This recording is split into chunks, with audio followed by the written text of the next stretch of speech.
Quer acessar a barra de pesquisa do Google com mais rapidez, sem precisar abrir o navegador toda hora?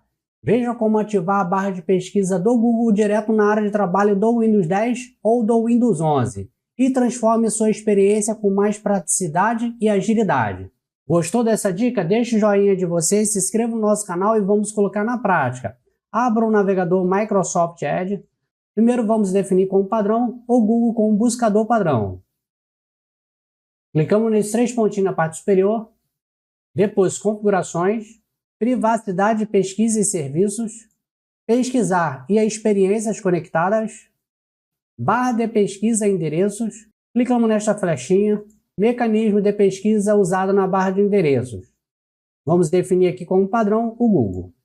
Feito isso, é só fechar. Abra o navegador novamente, Microsoft Edge. Agora nesses 3 pontinhos novamente. Depois, mais ferramentas. Iniciar a barra de pesquisa. Podemos fechar o navegador. Agora a barra de pesquisa do Google fica fixada na área de trabalho, sem a necessidade de vocês acessarem o navegador. E agora quando vocês precisarem fazer uma pesquisa no Google, é só vocês inserirem as informações aqui, sem precisar abrir o navegador. Digita o que vocês precisam buscar.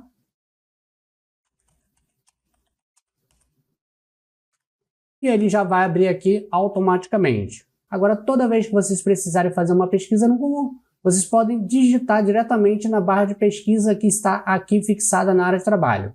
De uma maneira muito simples e muito prática. Gostou dessa dica? Deixe o joinha de vocês, se inscreva no nosso canal para ficarem por dentro de todas as novidades. Nos encontramos até o próximo vídeo e tchau, pessoal!